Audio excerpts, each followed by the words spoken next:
5ই আগস্টের আন্দোলন, সেই আগস্টের আন্দোলনেও আমার শ্রমিক রক্ত দিয়েছে। প্রায় 244 জন শ্রমিক এই পুলিশের গুলিতে মারা গেছে। এই বাংলাদেশে 52 আন্দোলন হয়েছে।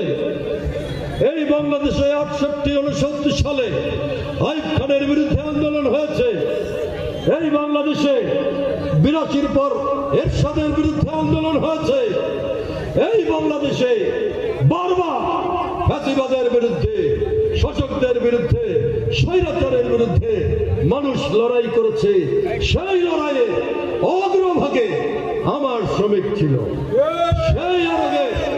সেই আন্দোলনের সামনের কাতারে আমাদের শ্রমিকরা ছিল। শ্রমিকরা আন্দোলন না করলে কোন আন্দোলন সফলতা লাভ করতে পারত না। কিন্তু শ্রমিকের দিকে কেউ তাকায় না, কিন্তু শ্রমিকের পক্ষে কেউ কথা বলে না। আজকে ক্ষমতায় যে সবাই শ্রমিকের কথা ভুলে যায়। শুধু প্রেসিডেন্ট জিয়াউর রহমান ক্ষমতায় এসে শ্রমিকদের কল্যাণে কাজ করেছিলেন। 2001 সালে যখন আমি এমপি হই, তখন 2006 সালে এইখানে শ্রম আইন তৈরি করা হয়েছিল। সরকার একটা কমিটি তৈরি করেছিল, শ্রম মন্ত্রণালয় থেকে একটা কমিটি তৈরি করে শ্রমিকদের জন্য আইন তৈরি করা হয়েছিল। ওই কমিটির একজন সদস্য হওয়ার সৌভাগ্য আমার হয়েছিল। সেই শ্রম আইনে আমরা শ্রমিকদের কিছু অধিকারকে এইখানে প্রতিষ্ঠিত করতে চেয়েছিলাম। বন্ধুরা আমার, আজকে 5ই আগস্টের আগে শেখ হাসিনা যখন ক্ষমতায়, শেখ হাসিনা ক্ষমতায় এসে গোটা বাংলাদেশে শ্রমিকদের ভাগ্য নিয়ে ছিনিমিনি খেলেছে। আমি সারা বাংলাদেশের কথা যদি শুধু আপনাদের বলি, উদাহরণ দেই, আপনারা বুঝতে পারবেন। শ্রমিকরা ট্রেড ইউনিয়ন করে, শ্রমিকরা ট্রেড ইউনিয়ন করে,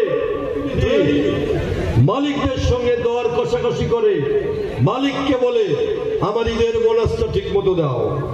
শ্রমিককে বলে, মালিককে বলে আমার বেতন বাড়িয়ে দাও, আমি চলতে পারি না। কিন্তু বাংলাদেশে দেখেন, এই সরকারের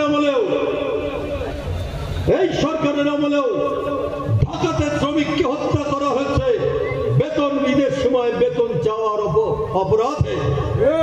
এই সরকারের সময়ও গাজীপুরে আমার শ্রমিক, একজন মহিলা শ্রমিককে হত্যা করা হয়েছে তার বোনাস চাওয়ার জন্য।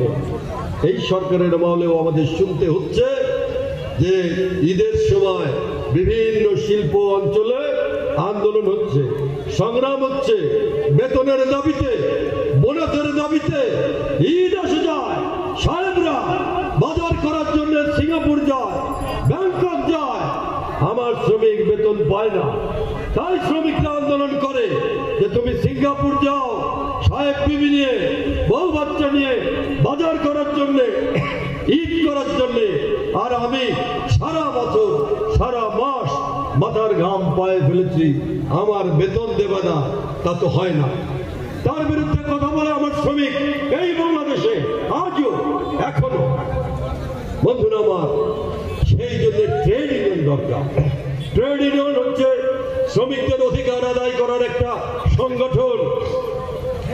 ট্রেড ইউনিয়ন হচ্ছে শ্রমিকদের অধিকার আদায় করার একটা সংগঠন। শ্রমিকরা মিলে কিছু লোকের উপর দায়িত্ব দেয়, তারা হলো অধিকার আদায় করার জন্য কথা বলে মালিকদের সঙ্গে, সরকারের সঙ্গে। সেই শ্রমিকদের দাবি নিয়ে কথা বলে। আজকে সেই ট্রেড ইউনিয়ন গত 17 বছরে সারা বাংলাদেশে দলীয়করণ করে তাকে শেষ করে দেওয়া হয়েছে। আমি উদাহরণ দিই, রাজবাড়িতে এই বাস মিনিবাস সড়ক পরিবহন শ্রমিকদের যে ইউনিয়ন ছিল, এই ইউনিয়নটা, এই যে আপনাদের সামনে অফিস আমি করে দিয়েছিলাম। শ্রমিকরা যাতে এক জায়গায় বসতে পারে, কথা বলতে পারে, সেই জন্যই তো করে দিয়েছিলাম। 17 বছরে এই সংগঠনের নির্বাচন হয়নি, যেমন করে জাতীয় নির্বাচন হয়নি, 17 বছরে শ্রমিক সংগঠনের নির্বাচন হয়নি।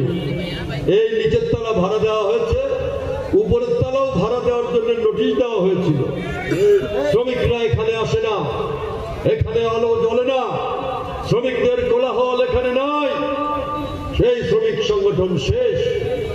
আমার রিক্সা ইউনিয়ন আমরা করে দিয়েছি, পাশেই বিল্ডিং, তাদের দিকে সামান্যতম নজর দেওয়া হয় নাই।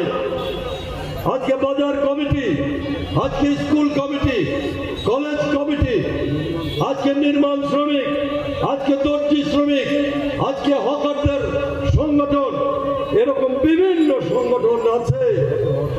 অটো, তাদের সংগঠনটাকে তাদের দিকে সামান্যতম মনোযোগ কিন্তু এই সরকার দেয়নি। অটো, যারা অটো চালায় ওরা গরিব মানুষ, ওরা বাড়ির থেকে শেষ সম্বলটুকু বিক্রি করে, ওরা